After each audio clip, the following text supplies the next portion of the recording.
Thanks for watching. Don't forget to like, comment, share and subscribe to نحمدہ نصلی علی رسولہ الکریم اما بعد۔ محترم بزرگ اور دوستو، اللہ رب العزت کا بہت بڑا احسان ہوا کہ اللہ رب العزت نے ہم تمام کو مسلمان بنایا اور حضرت محمد صلی اللہ علیہ وسلم کی امت کے اندر پیدا فرمایا اور سب سے پیارا اور آسان دین ہم کو دیا، جس کے ذریعے ہم اپنی پوری زندگی اللہ تعالیٰ کے حکموں اور نبی پاک صلی اللہ علیہ وسلم کے طریقوں پر گزار سکتے ہیں۔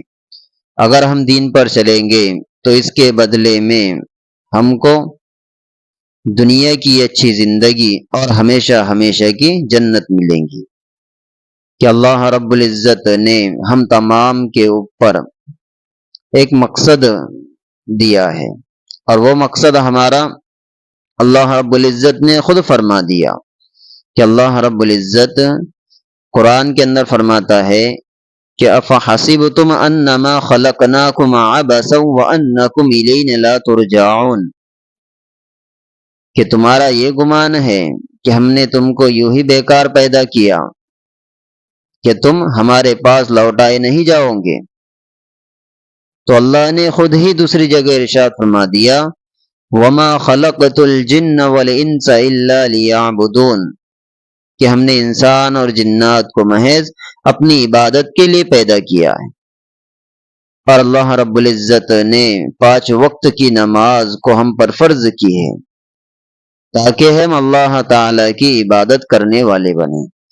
اس لیے ہم تمام کے اوپر 24 گھنٹے کے اندر 5 وقت کی نماز فرض ہے۔